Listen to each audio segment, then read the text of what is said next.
Bonsoir à tous, merci de nous retrouver sur TV Sud pour votre journal local. Dans les titres de ce vendredi 1er février, la rupture est consommée entre Nicolas Karabatic et Montpellier. L'international de handball quitte le MAHB pour Aix-en-Provence. La réouverture du Carré Saint-Dominique à Nîmes il y a 18 mois. Le centre commercial du chemin bas d'Avignon avait été partiellement détruit par le feu après une attaque à la voiture bélier. Et puis on finira cette édition sur une note sucrée avec le salon du chocolat et des gourmandises qui se tient en ce moment au parc des Expos à Nîmes.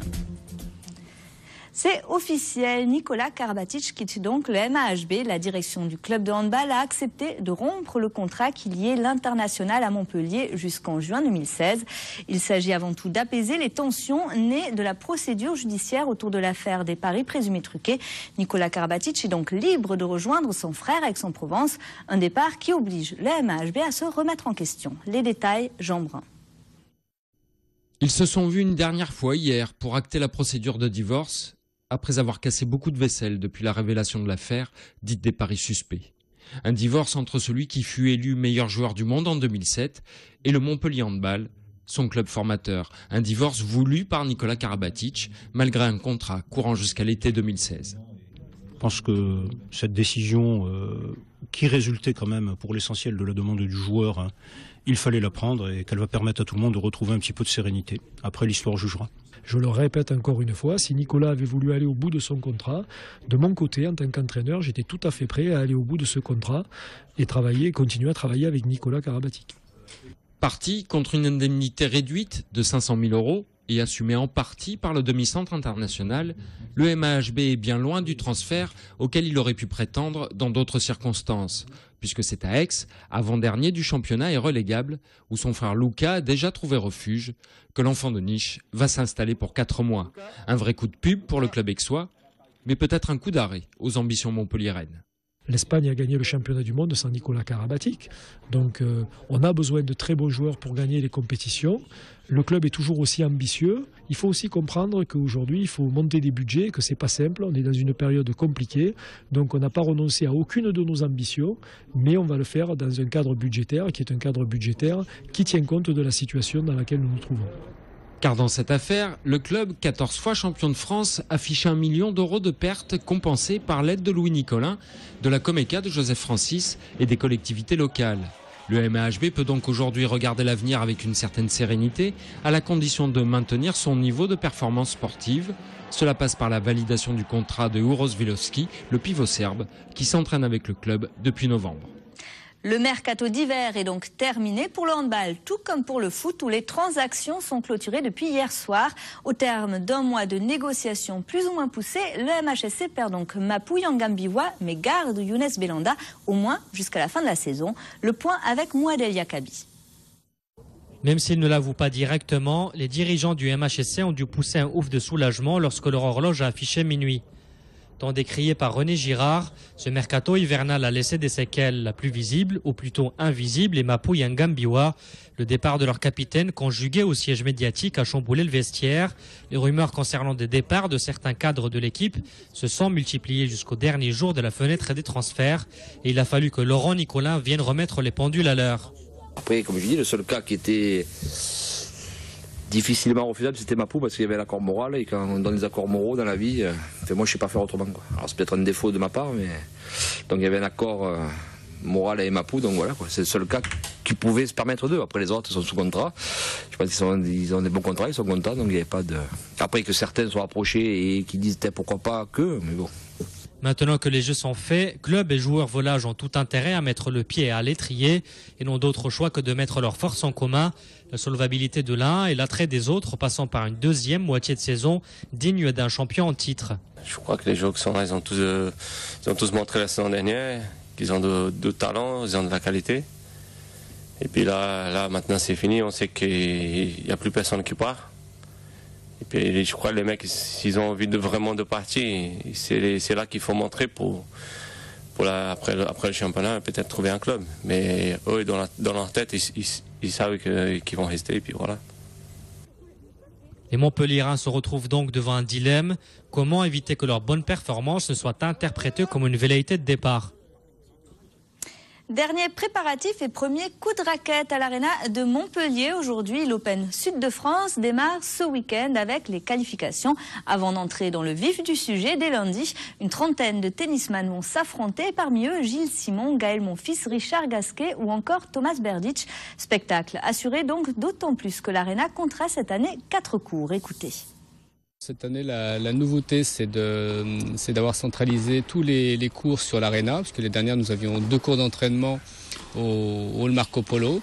Cette année, grâce à cette nouvelle disposition, ça nous permet d'avoir vraiment une zone sportive et de rendre, on va dire, la possibilité de donner la possibilité au public à la fois de naviguer entre le cours central, le cours 1 et les cours d'entraînement que l'on avait vu l'année dernière, très attractifs pour le public. Et TV Sud sera présent sur l'événement tout au long de la semaine, du 4 au 8 février. Vous pourrez suivre les aléas du direct et votre JT depuis l'Open de tennis Sud de France. L'autoroute un peu plus chère à partir d'aujourd'hui. Les tarifs des péages ont augmenté sur tout le réseau national. En ce qui concerne les autoroutes du sud de la France, une hausse de 2,24% est entrée en vigueur dès ce matin. Sur la 9, le trajet Montpellier-Narbonne est donc par exemple passé à 8,10 €. Sur la 54, il faudra débourser 2 € pour aller de Nîmes à Arles. Une semaine d'action pour alerter les patients. Du 4 au 8 février, les laboratoires d'analyse médicale seront fermés l'après-midi. Après une première semaine de mobilisation en novembre, les biologistes protestent à nouveau contre les nouvelles baisses annoncées de leurs tarifs par la Caisse nationale d'assurance maladie. En Languedoc-Roussillon, 400 à 500 emplois liés au laboratoire seraient menacés. Écoutez. On estime environ 2 laboratoires sur 3 qui pourraient être touchés par ce phénomène de fermeture. Dans la région Hérault-Gare, nous serons à environ 75 laboratoires potentiellement touchés. On a le problème médical soulevé par cette réforme, mais également un problème social, puisque si on ferme des sites, inévitablement, il y aura des pertes d'emplois et on estime à 20% d'emplois de nos collaborateurs touchés par ce problème.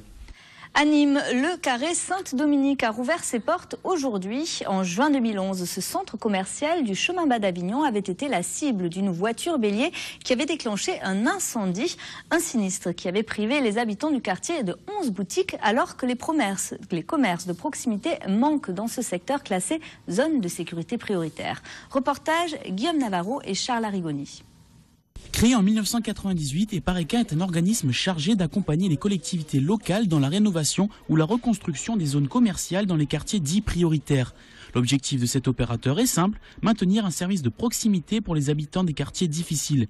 Les dossiers sont nombreux et la sélection est rigoureuse. Nous faisons des études initiales qui montrent qu'il y a un besoin en termes de restructuration, un potentiel économique, c'est-à-dire qu'il faut que les commerçants puissent vivre de leur activité professionnelle. Et puis nous expertisons le dossier et à partir du moment où nous sommes convaincus que l'emplacement est bien choisi et que nous avons un partenariat avec la collectivité qui permet de développer un centre commercial, eh bien, le conseil d'administration de l'établissement décide la mise en investissement, donc ce qui a été le cas pour ce centre. Et ce centre, c'est le centre commercial nîmois du Carré Saint-Dominique, embrasé par une voiture bélier il y a 1 an et demi dans le quartier du chemin bas d'Avignon. 11 cellules commerciales ont été rénovées, dont une pharmacie, une boulangerie ou encore un supermarché.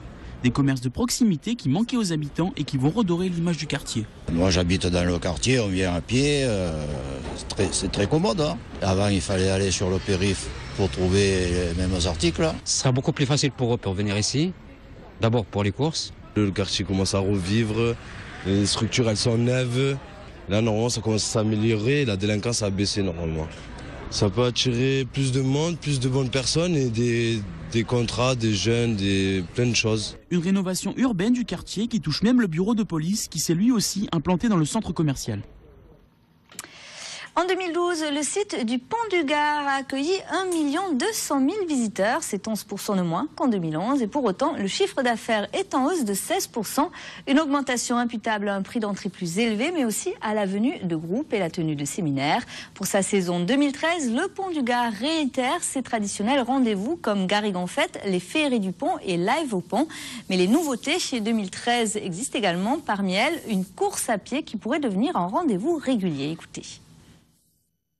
Ça fait un moment qu'avec le conseil d'administration, je souhaitais explorer le sport sur le site. Alors il y a des coureurs individuels, il y a du vélo ici ou là, mais là en association avec justement une association Courir avec Sarah, qui est une activité tout à fait importante et très généreuse, nous nous sommes associés pour mener un 10 km d'abord pour démarrer sur le site du Pont du Gard dès le 30 juin.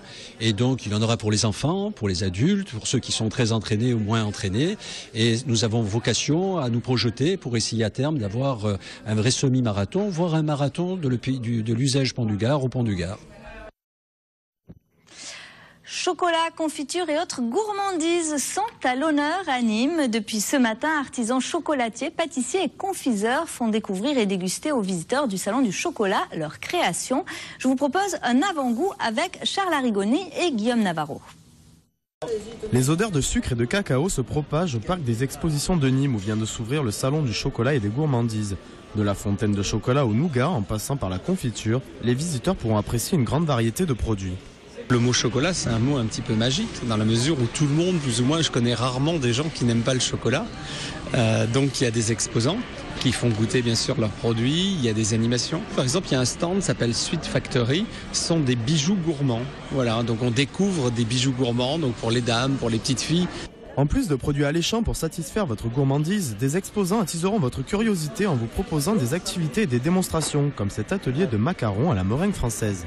Je vais faire voir au grand public les préparations, la finition et le garnissage également. Donc on va faire une ganache au chocolat. Il y a des astuces et c'est ces astuces qu'on n'explique pas vraiment sur les livres de recettes. Et grâce à ça, ils pourront réaliser tous les macarons qu'ils veulent à la maison. Jusqu'à dimanche, il y en aura pour tous les goûts au Salon du Chocolat et des Gourmandises, un salon qui ne connaît pas la crise. Un salon à voir et à déguster tout le week-end au parc des expos de Nîmes. C'est à présent le moment de jeter un coup d'œil sur le reste du monde. C'est le résumé de l'actualité internationale en 120 secondes, préparé par Rudy Dan.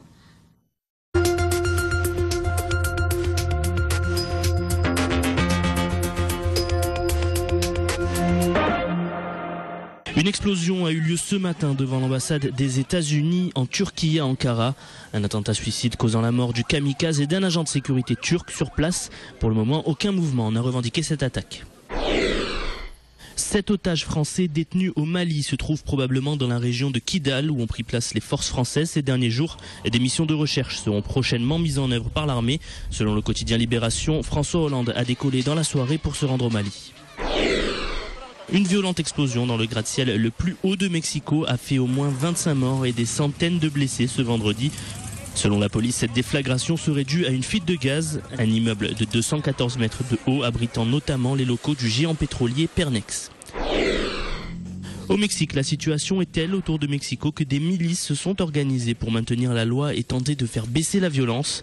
À Ayutla, c'est plus de 55 personnes qui sont détenues par ces milices et jugées devant le tribunal populaire, souvent pour des faits de drogue et de violence. Le cartel mexicain, très puissant dans cette région, n'est plus inquiété par la police régulière qui n'aurait pas les moyens de lutter contre ces réseaux. L'explosion d'un camion chargé de pétards et de feux d'artifice fait près d'une trentaine de morts en Chine. Le camion a pris feu avant d'exploser sur un pont en provoquant l'effondrement dans le centre de la Chine. À Tokyo, les employés du zoo ont leur propre technique pour s'entraîner au cas d'urgence. Un petit costume de zèbre, une mise en scène digne des meilleurs Spielberg et c'est parti pour la cavalcade. Après, il faut voir si en cas d'évasion préméditée d'un animal sauvage, cela se révèle aussi efficace. Les producteurs du dessin animé Madagascar envisageraient de porter plainte pour plagiat. Et retrouvez toute l'actualité internationale, nationale et régionale dans le 22 minuit. C'est ce soir à partir de 10h. Quant à nous, on se retrouve dès lundi sur TV Sud à 12h30 pour votre édition locale de la mi-journée et à 19h30 pour le journal complet de la rédaction. Passez une très belle soirée et un excellent week-end sur TV Sud.